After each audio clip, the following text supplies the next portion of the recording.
the Wolfless Omega, found him shot, protecting his twin pups. Unaware he was the Alpha King. Fate doesn't knock, Guinevere. It breaks down the door and bleeds on your floorboards, Estelle had once warned, her voice raspy with the smoke of 1,000 herbal cigarettes. Guinevere Eldamore stared down at the red snow staining the hem of her skirts, the metallic tang of blood overpowering the scent of pine. He's not going to make it, a small, trembling voice whispered from behind a snow-dusted spruce. Guinevere tightened her grip on her basket of winter roots, her eyes narrowing at the carnage before her. "If he dies," she muttered, stepping into the crimson slush, "then I'll have to dig 3 graves in frozen ground, and I really hate digging." The winter in Blackwood Ridge did not forgive. It merely tolerated the strong and buried the weak. Guinevere Eldamore knew this better than anyone. Born without an inner wolf, a genetic anomaly that made her the Wolfless Omega. She was the lowest caste in a society ruled by fang and claw. She was a ghost in the machine of the Wolf Kingdom, living on the fringes in a drafty, settling cabin where the designated pack lands ended and the wild, lawless, unclaimed territories began. She had gone out for frostberries and staunch root, essential ingredients for the healing salves she sold in the village market to survive. The air was biting, a physical weight against her skin, but the cold was safer than the village. Out here, the only predators were bears and hunger. Or so she had thought. She hadn't expected to find a war zone in her backyard. The clearing was decimated. Ancient pines were snapped like matchsticks.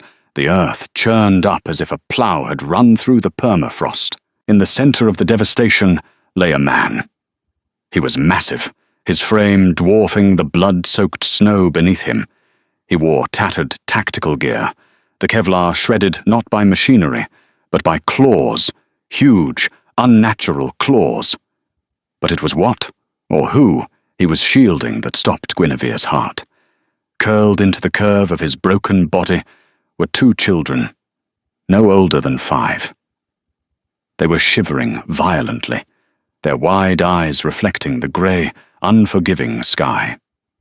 They were pristine, untouched by the violence that had ravaged their protector, a testament to the brutality with which he had fought.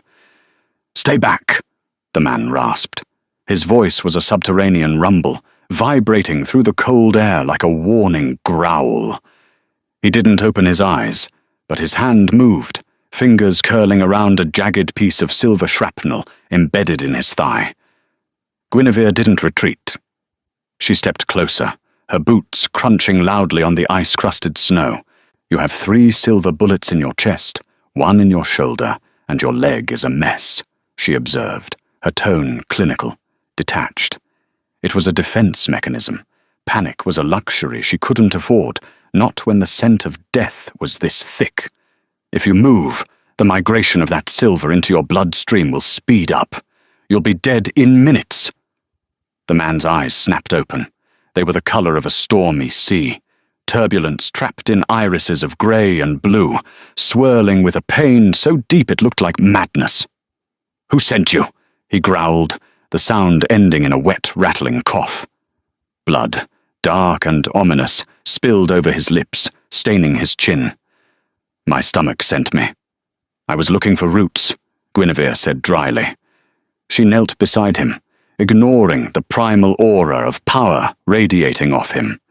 Even dying, he felt like a thunderstorm about to break, a pressure that would have forced a shifter to their knees. But Guinevere had no wolf to submit. "If I wanted to kill you, I'd just let the cold do it. It's much cleaner." She looked at the children, twins. 1 boy, 1 girl. They had the same storm-grey eyes as the man, wide with a terror that no child should ever know. The girl was clutching the man's tactical vest so hard her knuckles were white, burying her face in the ruined fabric. Are you the witch?" the little boy asked, his voice trembling, his breath puffing out in small white clouds. "I'm a herbalist," Guinevere corrected, pulling a thick wool blanket from her oversized gathering basket. And you two are freezing. Don't touch them, the man snarled, trying to rise. His arms shook, muscles straining against the poison coursing through him. The veins in his neck bulged, black lines tracking the spread of the silver nitrate. I'm not the one you need to worry about, Guinevere said, her gaze snapping to the tree line. The wind had shifted. It carried the scent of sulfur, exhaust, and processed wolfsbane, the signature of the Hunters Guild, or worse, rival shifters using illegal rounds. Whoever did this to you, they're circling back. I can hear the engines. The man went rigid. He heard it too, the distant, hornet-like roar of snowmobiles cutting through the valley. Can you walk? She asked, though she knew the answer. I can fight, he lied, gritting his teeth. Right. You can fight the snow angels, maybe, Guinevere said, standing up and brushing the snow from her knees. She grabbed the collar of his vest, testing his weight. He was heavy, dense with muscle. I have a sled hidden in the brush for hauling firewood. If you want these pups to see tomorrow, you're going to have to let the Wolfless drag you. The man looked at her then, really looked at her. He sniffed the air, confusion clouding his pain-riddled gaze. You have no scent, he murmured, his consciousness fading. You're nothing. I'm your only option, she retorted, staring him down. She whistled, a sharp, piercing sound that cut through the wind. From the undergrowth, a large, shaggy mule emerged. Not a shifter, just a stubborn beast named Barnaby, who hated the snow almost as much as Guinevere did. Help me load him, Guinevere ordered the twins, her voice softening. Grab his legs. On 3. 1, 2, 3. It was a chaotic, desperate struggle. The man, Cassian, though she didn't know his name yet, was dead weight. Every movement caused him agony. But he didn't scream. He just watched Guinevere with those terrifying, intelligent eyes, tracking her movements until the pain finally dragged him into the dark. The cabin smelled of dried sage, lavender, and the copper stench of surgery. It was a small space, cluttered with drying herbs hanging from the rafters and jars of strange liquids lining the shelves, but it was warm. Guinevere's hands were stained red to the elbows. The fire roared in the hearth, casting long, dancing shadows against the log walls, but the heat did nothing to melt the ice in her veins. She had spent the last 2 hours playing God, waging a war against the silver poison that sought to stop the stranger's heart. Pass me the forceps, she commanded softly, not looking up from the ruined flesh of the man's shoulder. The little girl, who had said her name was Ilara, handed the instrument over with shaking hands. She stood on a stool, her eyes huge, watching the blood flow with a morbid fascination. The boy, Finn, was sitting on the edge of the bed, wiping his father's forehead with a damp cloth, his small face a mask of fierce determination. Is Daddy going to wake up? Finn asked, his voice barely a whisper. He's stubborn, Guinevere muttered, digging the metal tip into the puckered wound. The silver burned his flesh, sizzling on contact, sending wisps of acrid smoke into the air. People this stubborn usually survive just to annoy everyone else. She extracted the bullet, a heavy, engraved slug, and dropped it into a metal bowl. Clink. It was the 4th one. The sound was like a church bell in the quiet room. Why can't he heal? Ilara whispered, tears finally spilling over. He always heals. He's the strongest. Silver nitrate, Guinevere explained, her voice steady as she focused on stitching the wound with a needle threaded with sterilized gut. It blocks the wolf's regenerative abilities. It poisons the blood, stops the cells from knitting together. I've given him a poultice of drawing root and activated charcoal to pull the toxin out, but his body has to do the rest. She tied off the suture with a practiced knot and stepped back, wiping her forehead with her forearm, careful not to smear blood on her face. The stranger lay pale and still on her bed, his chest rising and falling in shallow, hitching breaths. He took up the entire mattress, his feet hanging off the end. His scars told stories of 100 battles, claw marks, burned tissue, old bullet wounds. This wasn't a rogue. Rogues were scrappy, thin, desperate. This man was built like a fortress. His hands were calloused from weapons, not just survival. "You two need to eat," Guinevere said, turning to the cast-iron stove where a venison stew was bubbling. "I added immune-boosting mushrooms. It will help with the shock." "We aren't hungry," Finn said stubbornly, crossing his arms. "If you don't eat, you'll be too weak to help him when he wakes up," Guinevere lied smoothly. "He'll need water, and someone to change his bandages. Weak helpers are no helpers at all." That got them.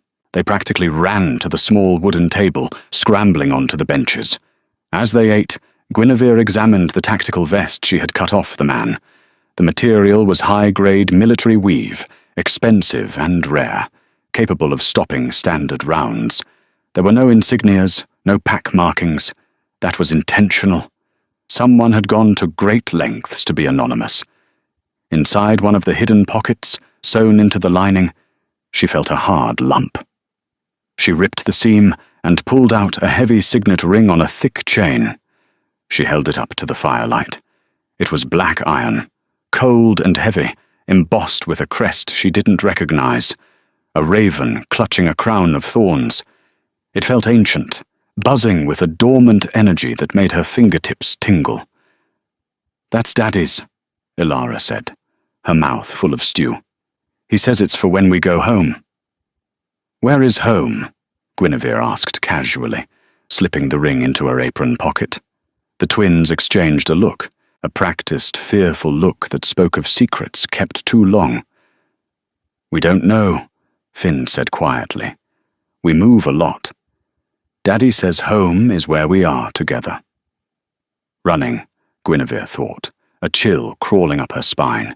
They're running from something powerful, something that can afford silver bullets and snowmobiles. A groan from the bed shattered the quiet. Guinevere was at his side in a second. The man was thrashing, his eyes squeezed shut, caught in the throes of a fevered dream. "Gabriel, the flank," he muttered, his voice thick with delirium. "Don't let them take the pups." "Frederick, you traitor! I'll kill you!" Guinevere placed a cool hand on his burning forehead. "Shh! You're safe. The pups are safe." His eyes flew open. In an instant, his hand shot out, grabbing Guinevere by the throat. It wasn't a choke meant to kill, but a hold meant to immobilize. He pulled her down until her face was inches from his. "Where are they?" he hissed, his pupils fully dilated, swallowing the grey irises. "Eating venison stew," Guinevere choked out, refusing to claw at his hand. Showing fear to a confused alpha was a death sentence. You had to show dominance, or at least indifference. "Let go, or I'll use the scalpel." He blinked, the haze clearing slightly as the scent of the stew and the lack of fear scent from her registered. He looked past her, seeing the twins watching with wide, terrified eyes. His grip loosened, and he dropped his hand, falling back against the pillows with a groan of frustration and weakness. "You," he breathed, recognizing her, the Wolfless. "Guinevere," she corrected, rubbing the red marks forming on her neck. "And you're welcome. I didn't ask to be saved." "Your children didn't ask to be orphans," she snapped. The harshness of her tone surprised him. Most Omegas cowered before Alphas. Wolfless ones usually groveled in the dirt. "You lost a lot of blood. The silver is out, but you need to rest. If you tear those stitches, I'm not sewing you up again. I have better things to do." He watched her, calculating, assessing the threat level. "I am Cassian." "Just Cassian, for now." "Well, just Cassian," Guinevere said, picking up the bowl of bloody bullets and carrying it to the door. "You owe me a new set of sheets, and an explanation, eventually." 3 days passed in a blur of tension and snow. The storm outside had turned into a blizzard, a white curtain that sealed them into the cabin. It was a blessing in disguise. The heavy snowfall covered their tracks, and the howling wind masked their scents from anything patrolling the woods. Cassian heeled with terrifying speed. It was unnatural. By the second day, he was sitting up, eating enough for 3 men. By the third, he was pacing the small cabin like a caged tiger, testing the limits of his healing muscles. The dynamic in the cabin was strange, domestic, yet edged with a razor-sharp threat. Guinevere watched him from her workbench, where she was grinding dried moonshade leaves into a fine powder. He was stripping a handgun he had pulled from his boot, cleaning it with one of her oil rags. The twins were playing on the rug with carved wooden figures Guinevere had made years ago. Wolves, bears, and rabbits. "You're good with them," Cassian said, his voice low, not looking up from the gun. The slide clicked into place with a lethal snap. "They're children. They're easy," Guinevere replied, not pausing in her grinding. "They tell you what they need. It's adults who are complicated. Adults lie. Why do you live out here alone?" He finally looked at her. "A wolfless woman in the unclaimed territories. It's suicide. You have no protection, no pack." "It's peaceful," she countered. "In the pack lands, I'm a freak of nature, an omen of bad luck. Here, I'm just part of the food chain.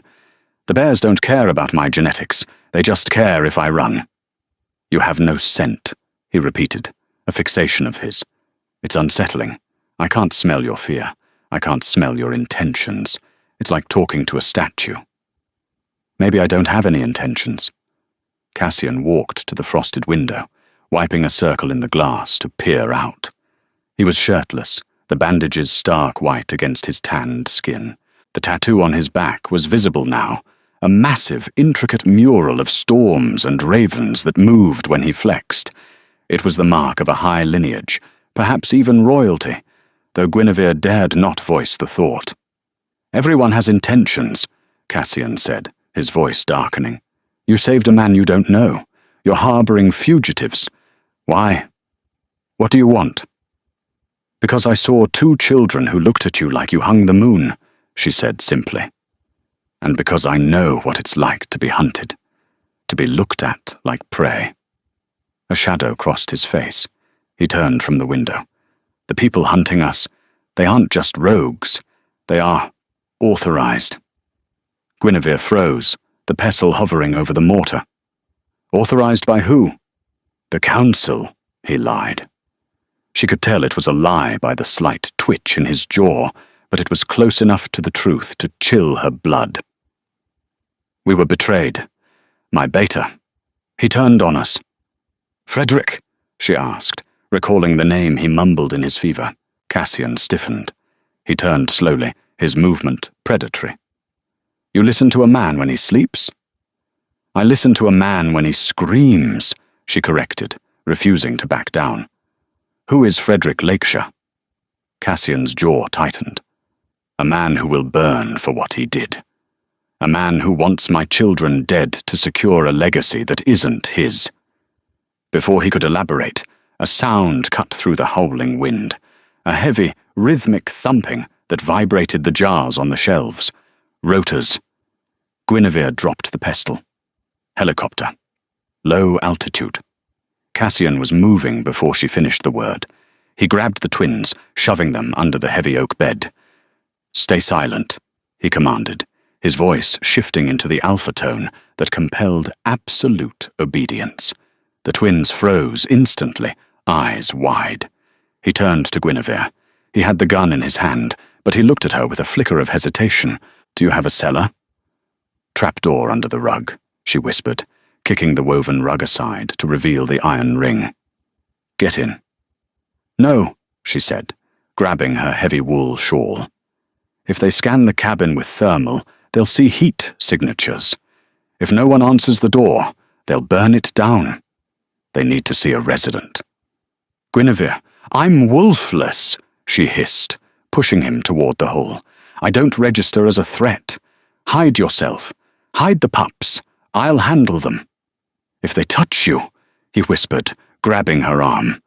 The heat of his hand burned through her sleeve.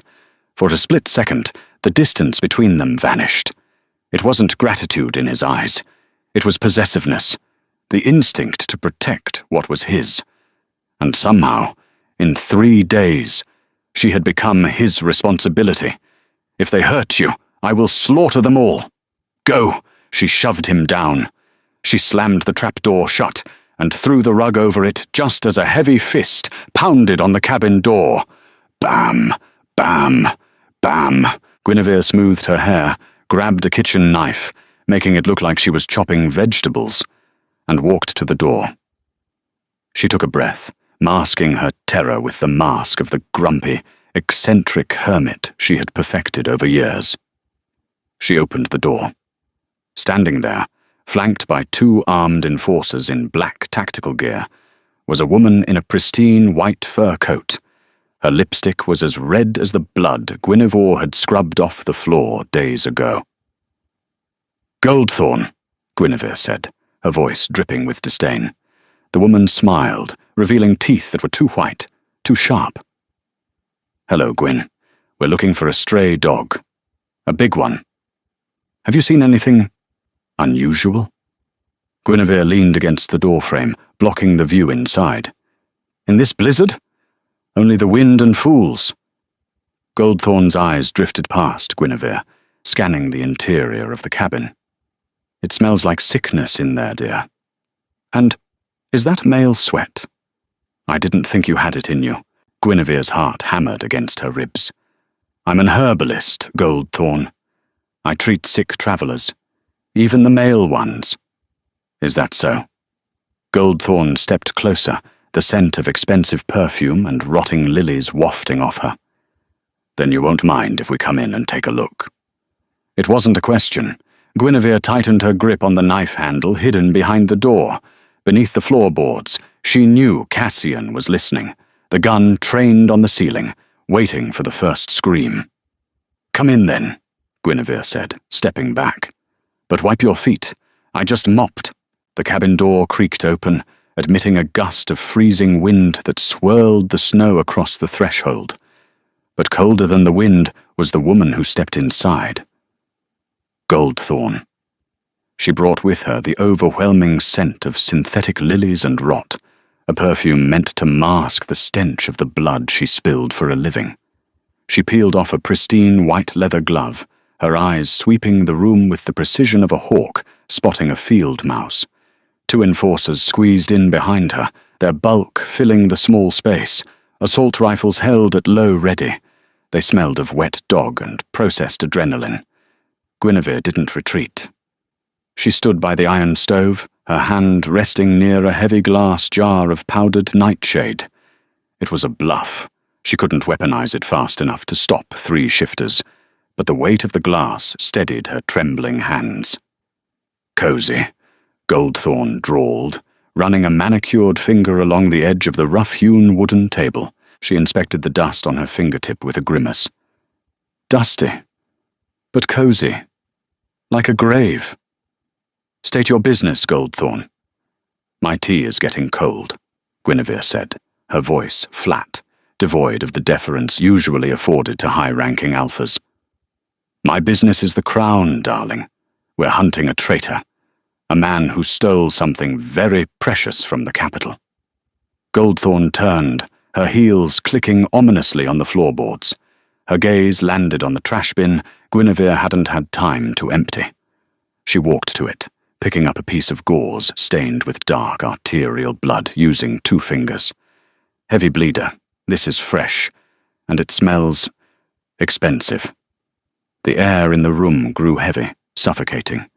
The silence from beneath the floorboards was deafening to Guinevere, though she prayed the thick, bare hide rug muffled the heartbeats of the 3 fugitives huddled in the dark cellar. "A woodcutter," Guinevere lied, the fabrication slipping easily from her tongue, practiced over years of hiding her own secrets. "Axe slipped, nearly took his foot off. I patched him up and sent him on his way an hour ago." "An hour ago?" Goldthorn raised a sculpted eyebrow. "In this storm? He'd be dead before he reached the tree line." "He was a shifter. He'll heal." Guinevere shrugged, turning to stir her tea, feigning indifference. Or he won't. I'm paid to stitch, not to babysit. Survival is his problem. Goldthorn dropped the bloody gauze back into the bin and stepped closer to Guinevere. The woman was an alpha female, radiating a dominance that usually made Omegas drop to their knees and expose their throats. But Guinevere just stared back. Her lack of a wolf made her immune to the biological pressure, a fact that always infuriated high-ranking shifters. To them, she was a blank space where a soul should be. You know, Gwyn, Goldthorn whispered, leaning in until Guinevere could see the pores beneath her heavy foundation. Frederick Lakeshire has placed a bounty on this man's head that could buy you a castle in the Sunlands. You could leave this hovel. You could be someone. You could buy a new history. I am someone, Guinevere replied coldly, her eyes locking onto Goldthorn's. I'm the person who knows which tea will cure your headache and which one will stop your heart in 3 beats. Would you like a cup? Goldthorn's eyes narrowed into slits. For a second, violence hung in the air like static electricity. The enforcers shifted, fingers tightening on their triggers. Then Goldthorn laughed, a sharp, brittle sound like breaking glass. You're entertaining, Wolfless. Useless but entertaining. She turned to her men, her amusement vanishing instantly. Check the perimeter. Burn the woodshed if you have to. If the dog is out there, flush him out. She walked to the door, pausing with her hand on the latch. Her gaze drifted down to the rug. The corner was slightly askew. Guinevere's heart slammed against her ribs. She knows. Goldthorn tapped her chin, considering. Then she shrugged. If you see him, Guinevere, don't try to be a hero. He's a monster. He killed the king, you know. She opened the door and swept out into the snow, the wind howling as if to chase her away. Guinevere didn't move until the roar of the snowmobiles faded into the distance. Only then did she lock the door, slide the deadbolt, and collapse to her knees, ripping the rug back with frantic hands. She yanked the trapdoor open. Cassian was there, crouched in the darkness, his body curled protectively over the twins. His gun was pointed directly at her face. He lowered it slowly, his chest heaving. His eyes were glowing, a luminescent, terrifying violet that lit up the cramped cellar. She lied, he growled, climbing out and pulling the weeping children up with him. I didn't kill the king. I know, Guinevere breathed, offering a shaking hand to pull Elara up. Because you are the king. The revelation hung in the air, heavier than the smoke from the fireplace. Cassian froze mid-step. The twins, sensing the shift in atmosphere, clung to his legs, burying their faces in his pants. He looked at Guinevere, really looked at her, stripping away the layers of the herbalist to find the woman beneath. He saw not just a healer, but a strategist. How long have you known? He asked, his voice devoid of the deception he had worn for days. It was the voice of a man used to commanding armies, yet currently stripped of everything but his truth. The ring, Guinevere said, walking to the window to check the blinds, her movements sharp and jerky. The crest of the raven and thorns. It hasn't been worn by anyone but the monarch since the Great War. And then, the violet eyes. Only the royal bloodline carries the violet fire. You can hide your scent, Cassian, but you can't hide your soul. Cassian sighed, a sound that seemed to carry the weight of an entire nation. He limped to the nearest chair and sat heavily, the wood creaking under his bulk. He wasn't the rugged soldier anymore. He was a ruler in exile, a king without a throne. If you knew, why did you save me? He asked quietly. My laws, they haven't been kind to your kind. I signed the decrees myself. Your laws pushed me to the edge of the world, Guinevere said, turning to face him. Her anger was there, simmering, but controlled, a cold flame. You banned the Wolfless from the cities. You claimed we were genetically impure, weak, a contagion to the pack. I was advised that the Wolfless gene was a pathogen, Cassian admitted, looking down at his hands that had signed those papers, hands that had also held his children through the night. Frederick. The council. They presented data. Evidence of madness, of frailty. I thought I was protecting the pack. You were protecting your prejudice, Guinevere countered. She walked over to the table and poured a glass of water, her hand shaking slightly. But I didn't save the king. I saved a father who was willing to take a bullet for his children. That man. He's worth saving. The king? I'm still deciding. Finn tugged on Cassian's pants. Daddy, are you the king? Does that mean I get a pony? The innocence of the question shattered the tension like a stone through a window. Cassian let out a short, disbelief-laden laugh. He pulled Finn onto his lap, wincing as the movement pulled at his stitches. It means, Cassian said softly, brushing the hair from his son's forehead with a tenderness that made Guinevere's chest ache, that a lot of bad men want to hurt us, and it means we have to be very, very brave. Braver than knights. We can't stay here, Guinevere stated, shifting into survival mode. Goldthorn isn't stupid. She saw the bandages. She felt the heat in the room. She'll come back with a torture crew, not just 2 grunts. We have to leave before sunrise. The pass is blocked by snow, Cassian said, rubbing his temple. We'll never make it to the Loyalist territories in the east. It's a death march. We aren't going east, Guinevere said, pulling a map from a high shelf. She spread it out on the table among the breadcrumbs and herbs. It was hand-drawn, detailing the unclaimed territories, a labyrinth of canyons, frozen lakes, and dense forests that no official mapmaker dared to chart. We're going north, to the Frostbite Sanctuary. Cassian frowned. That's a myth, a bedtime story for pups, a city of ghosts. It's a fortress, Guinevere corrected, tracing a hidden path with her finger. Built by the Wolfless 50 years ago. It's hidden, self-sustaining, and impossible to track if you don't know the way. I can get you there. And why would you help me? Cassian asked, his violet eyes locking onto hers. I am the architect of your suffering. I am the reason you live in this cabin. Guinevere looked at the twins, who were now sharing a piece of bread, oblivious to the political storm swirling around them. Because the enemy of my enemy is my friend, she said. And because if Frederick Lakeshire takes the throne, he won't just banish the Wolfless. He'll exterminate us. And he'll kill those children to secure his line. Cassian stood up, closing the distance between them. The sheer size of him was overwhelming. He smelled of pine, rain, and raw, potent power. He reached out, his rough fingers grazing her jawline.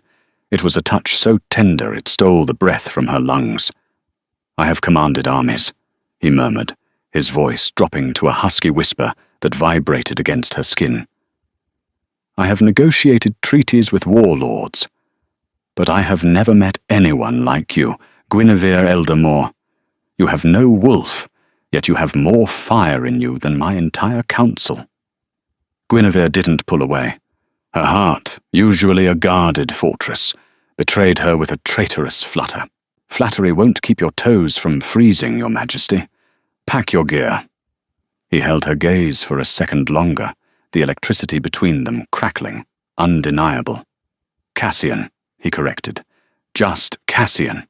The escape began under the cover of a moonless night, the darkness absolute and unforgiving. Barnaby the mule snorted his displeasure as Guinevere loaded the last of the supplies onto the sled. The twins were bundled into a nest of furs in the center, looking like 2 small, anxious bear cubs. Cassian took the lead, his gun drawn, his senses extended outward like a radar dish. The cold was brutal. It was the kind of cold that solidified breath in the lungs and turned eyelashes into ice. Every step was a battle against the deep drift. They moved in silence for hours, navigating the dense pine forest. Guinevere guided them through game trails and frozen stream beds, avoiding the main roads where Frederick's patrols would be waiting. "We need to rest," Cassian signaled around dawn. He looked pale, the exertion taking a toll on his healing body. They stopped in a small hollow, beneath the roots of a fallen giant redwood. Guinevere passed around a thermos of hot broth. "How much further?" Ilara asked, her voice small and brittle. 2 days, Guinevere said cheerfully, though worry gnawed at her gut like a starving rat. "Think of it as an adventure, Ilara, like in the stories." "I don't like this adventure," Finn grumbled. "I want to go home." Cassian pulled them close. "I know, buddy, I know." He looked at Guinevere over their heads. His eyes were alert, scanning the tree line. "We're being followed." Guinevere stiffened. "I covered our tracks. I used the pepper spray on the trail to mask the scent." "Not by wolves," Cassian said grimly, tilting his head. "Drones." A low hum, like a swarm of angry bees, drifted over the ridge. "Move," Cassian ordered, grabbing the sled's harness. "Run!" They broke into a sprint. The mule brayed in protest, but galloped alongside them. The hum grew louder, turning into a mechanical shriek. Above the trees, 3 black quadcopters appeared, red lights scanning the snow like demonic eyes. Thwip, thwip, thwip. Bullets kicked up the snow around them. "Get to the trees!" Guinevere screamed, shoving the mule toward the denser canopy. Cassian spun around, raising his handgun. He fired 3 shots in rapid succession. Bang! Bang! Bang! One of the drones exploded in a shower of sparks and plastic, spiraling into a snowbank. "Go, I'll draw their fire!" Cassian roared. "No!" Guinevere shouted. She reached into her belt pouch and pulled out a glass sphere filled with a swirling silver powder. It was a flashbang of her own invention, magnesium and ground crystal. She hurled it into the air. Crack! A blinding white light detonated, washing out the forest in pure brilliance. The sensors on the remaining drones were overloaded. They wavered, spinning erratically, crashing into the branches. "Now!" Guinevere grabbed Cassian's arm. They scrambled down a steep ravine, sliding on the ice, the sled skidding dangerously. They hit the bottom of the gully, breathless and bruised, but they weren't alone. Blocking the other end of the ravine was a figure. He was tall, lean, and wearing a long grey coat that looked too clean for the wilderness. He held a long sword that glowed with a faint, blue rune light. Frederick Lakeshire. He smiled, a slow, predatory expression that chilled Guinevere more than the wind. Flanking him were 6 elite guards in full transformation, massive, hulking wolves with steel armor plating bolted to their flanks. "Did you really think you could run from me, Cassian?" Frederick called out, his voice smooth and cultured. "And with a wolfless guide? How quaint. A king and his pet." Cassian stepped in front of Guinevere and the sled. He was wounded, exhausted, and outnumbered. But as he straightened his spine, the air pressure in the ravine dropped. The snow around his feet began to melt from the sheer heat of his aura. "Take the children," Cassian said to Guinevere, his voice calm, terrifyingly calm. "Run." "There is nowhere to run," Frederick laughed. "Give me the crown, Cassian, and perhaps I will let the little mutts live as pets." Something in Cassian snapped. He didn't shift. Instead, he let out a roar, a sound that wasn't human. It was a wave of kinetic force. The Alpha command. "Kneel!" The 6 wolf guards faltered. Their instincts screamed at them to submit to the king. They whined, lowering their bellies to the snow, fighting their own bodies. Frederick, however, just smirked. He tapped a metal device on his ear. "Technology, my old friend. Frequency dampeners. Your voice is just noise to us." He signaled, and the wolves shook off the command, their eyes turning red with chemically induced rage. They charged. "Guinevere, go!" Cassian screamed. But Guinevere didn't run. She saw the trap closing, She saw the death coming for the man who had looked at her with respect, not pity. She pulled her hunting knife. "I don't take orders from kings," she muttered. She slapped Barnaby's rump, sending the mule and the screaming twins bolting up a narrow deer path to safety. Then she turned back to the fight. Cassian met the first wolf mid-air. He caught the beast by the throat, his human strength amplified by adrenaline and royal blood, and slammed it into the rock wall. Bone crunched, but there were too many. 2 wolves circled him, snapping at his injured leg. Frederick watched, amused, stepping closer to finish it. Guinevere saw her opening, not for violence, but for chaos. Above the ravine, a massive shelf of snow hung precariously over the edge, a cornice built up by the blizzard. She didn't aim for the wolves. She aimed for the mountain. She grabbed a stick of dynamite she used for clearing stumps, lit the fuse, and threw it with all her might toward the overhanging ledge. "Cassian, cover!" she shrieked. The explosion was deafening. The mountain groaned, and then the sky fell. Tons of white death cascaded down into the ravine. Frederick's smile vanished as he looked up. The wolves stopped their attack, ears flattening. Cassian didn't look at the avalanche. He looked at Guinevere. He lunged, not away from the danger, but toward her.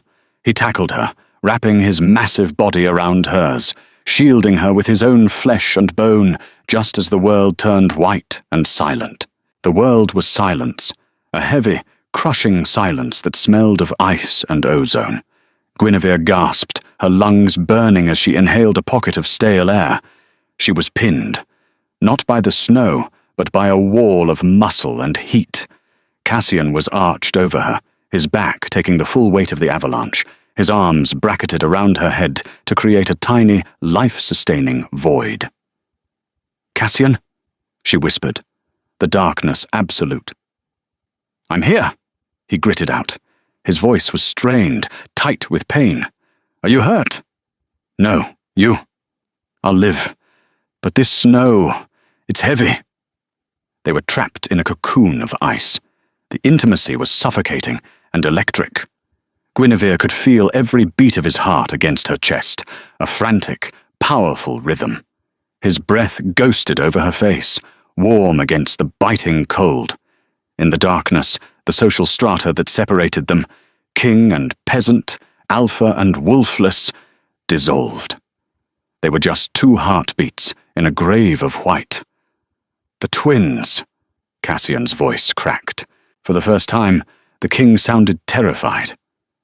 "Barnaby is smarter than most council members," Guinevere reassured him, reaching up to touch his face.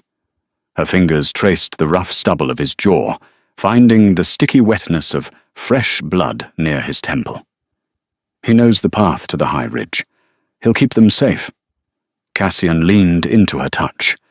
"You blew up a mountain, Guinevere." "I panicked," she admitted. "It seemed like a good idea at the time." A low rumble started deep in his chest, a laugh. "You are terrifying. Remind me to never anger you." Too late for that. The air was getting thin. "We have to dig," Cassian said, shifting. He groaned, the sound raw. "My leg is pinned." "Let me," Guinevere said. She wiggled one arm free, reaching into her boot for her chemically treated matches. She struck one against the sole.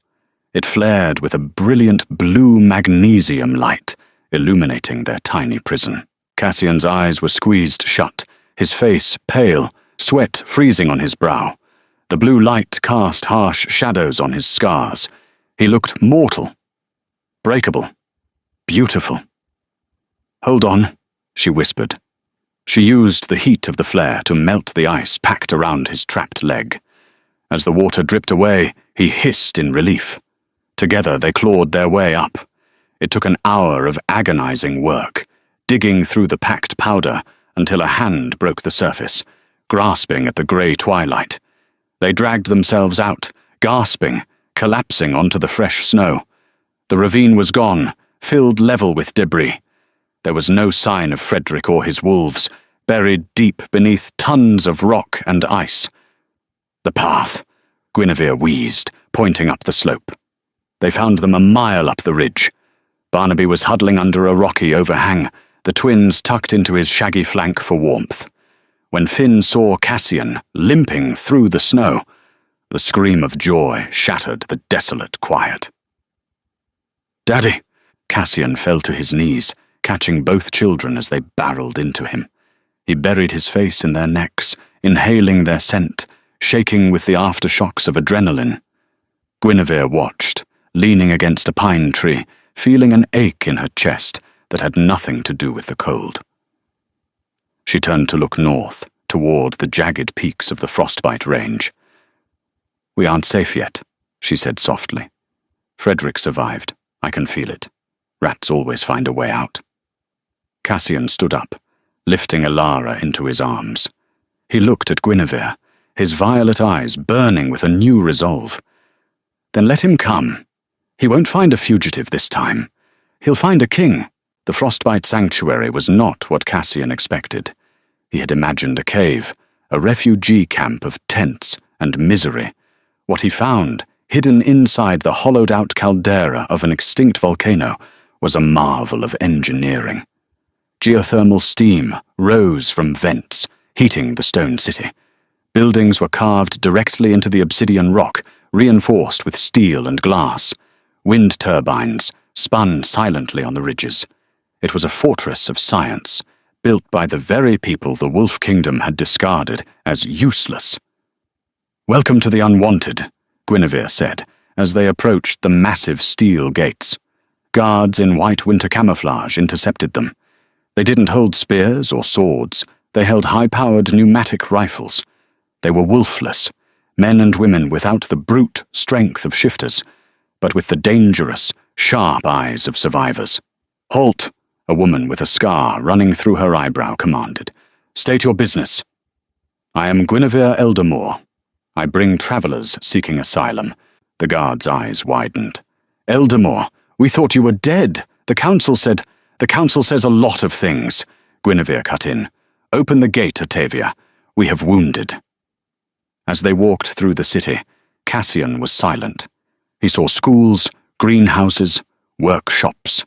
He saw a society functioning perfectly without the hierarchy of dominance he had been raised to believe was essential. They were ushered into the central command center.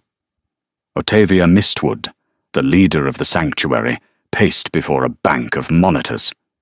"You brought the Alpha King here," Otavia spat, slamming her hand on the table. "The man who signed the Exclusion Act. Are you insane, Guinevere?" "He didn't know," Guinevere defended, standing between Otavia and Cassian. "He was manipulated by Frederick." "Ignorance is not an excuse for genocide," Otavia yelled. "I agree," Cassian said. His voice was quiet, but it filled the room. He stepped forward, still limping, but moving with regal grace. He lowered his head, a gesture of submission no alpha ever showed to a wolfless. "I was blind. I let fear dictate my rule. I cannot undo the past, but I can offer you a future." "And what future is that?" Otavia sneered. "Alliance," Cassian said. "Frederick is coming. He has tech-enhanced wolves that ignore the alpha voice. You have technology. I have the crown. If we fight together, we reclaim the kingdom. If we don't, Frederick burns this sanctuary to the ground just for existing." Otavia stared at him, then at Guinevere. "Is he telling the truth?" "He took 3 bullets for his children," Guinevere said. "He's worth the risk." Otavia sighed, rubbing her temples. "Fine, but if he tries to give a single order, I shoot him myself." The alarm blared before Cassian could answer. Red lights strobed. On the monitors, the southern ridge lit up with thermal signatures. Hundreds of them. "He's here," Cassian growled, watching the screen. Frederick hadn't just come with a hunting party. He had brought the entire corrupt battalion of the Royal Guard, backed by armored snow tanks. "He found us fast," Guinevere noted, suspicious. She looked at Cassian's tactical vest. The tracker wasn't in the vest. She grabbed his wrist, looking at the signet ring. "It's the ring. It has a passive RFID chip. Standard royal protocol. Cassian looked at the ring, then at the monitors. He tracked his own crown. He's not here for the crown, Guinevere said, grabbing a satchel of chemical vials from a nearby table. He's here for the extinction. The battle for Frostbite Sanctuary was a collision of two worlds, ancient magic and desperate innovation. Frederick's forces breached the outer perimeter within the hour. The tech-enhanced wolves, massive beasts with hydraulic exoskeletons, tore through the steel gates like paper. But the Wolfless were ready. Guinevere crouched on a catwalk overlooking the main plaza, a pneumatic rifle in her hands. Beside her, Cassian was directing the defense, not as a king commanding subjects, but as a soldier coordinating with equals. "They're pushing the left flank!" Cassian shouted into a radio. "Otavia, trigger the steam vents!" Below, geysers of scalding steam erupted from the floor, blinding the advancing wolves. The Wolfless snipers, wearing thermal goggles, picked them off with tranquilizer darts loaded with concentrated wolfsbane. But Frederick was relentless. He strode into the plaza, his long coat billowing. He wasn't hiding behind his men anymore. He held a scepter topped with a jagged crystal, a device that emitted a high-frequency pulse that dropped shifters to their knees in agony. Cassian groaned, clutching his head as the sound hit him. The few shifter refugees in the sanctuary collapsed, bleeding from their ears. "Pathetic," Frederick laughed, his voice amplified. "Beasts pretending to be men, and men pretending to be beasts." He pointed the scepter at Cassian. "End him." 3 massive wolves, their eyes glowing red with the mind-control drugs, lunged at the incapacitated king. "No!" Guinevere dropped her rifle and grabbed a heavy canister from her belt. It wasn't a weapon. It was a distraction. She leaped from the catwalk. It was a suicidal drop, 20 feet down. She landed in a roll, popping up right between Cassian and the charging monsters. She smashed the canister on the ground. A cloud of purple gas exploded outward. It wasn't poison. It was synthesized pheromones, specifically the scent of a desperate, challenging alpha, distilled and concentrated 1,000 times over. The tech wolves skidded to a halt, their biological instincts overriding their cybernetic implants. The scent confused them. They turned on each other, snarling, fighting the invisible alpha. Frederick roared in frustration. "Kill her!" He raised the scepter, aiming a focused beam of sonic energy at Guinevere.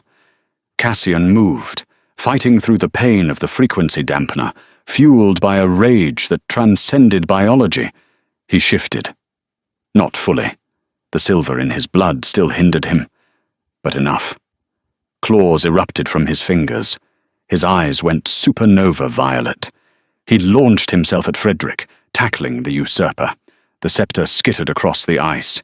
The 2 men brawled, a brutal, ugly fight of fists and teeth. Frederick was fast, trained, and uninjured. He drew a silver dagger, driving it toward Cassian's heart. Guinevere saw the flash of metal. She didn't think. She grabbed the fallen scepter. She didn't know how to use the sonic weapon, but she knew mechanics. She reversed the polarity on the crystal housing and jammed the scepter into the nearest steam vent. "Cassian, down!" she screamed. Cassian kicked Frederick away and dropped flat. The scepter overloaded. A shockwave of pure concussive force exploded, shattering the glass of the surrounding buildings and knocking every standing combatant off their feet. The frequency dampener shattered. Silence returned to the plaza. Frederick lay groaning, his coat shredded, the dagger lost. He tried to crawl toward his radio to call reinforcements. A boot slammed down on his hand. Cassian stood over him. He was bleeding from a dozen wounds, his shirt torn, his chest heaving, but he stood tall. "The Wolfless have no honor," Frederick spat, looking up at the Wolfless guards circling him. "They are weak. They are my people," Cassian said, his voice resonating with the alpha tone, now unhindered. "And you are under arrest for high treason," Frederick sneered. "You can't hold me. The council is dissolved." Cassian said. He looked at Guinevere, who was dusting off her knees, looking fierce and alive and utterly magnificent. We're rewriting the laws. He held out his hand to Guinevere. She looked at the bloody, scarred hand of the king. Then she looked at his eyes. The violet fire was soft now, tender. She took it. "Long live the king," she whispered, a smile tugging at her lips. "No," Cassian corrected, pulling her to his side as the twins ran from the bunker to hug his legs. "Long live the pack. All of us." The coronation was unlike any in history. There were no golden robes, only winter furs. There was no exclusionary decree. The Frostbite Sanctuary was declared the new capital of the North. Guinevere didn't take a title. She didn't need one. She stood at the king's right hand, the architect of a new age where strength was measured not by the beast within, but by the heart that endured. As Cassian placed the crown upon his head, he looked not at the cheering crowds, but at the woman who had found him dying in the snow and taught him how to truly live. Fate hadn't just broken down her door, it had built them a home. If this story of winter, wolves and defiance captured your heart, please leave a like and share it with a friend who believes in love against the odds. Don't forget to subscribe for more tales of romance and rebellion.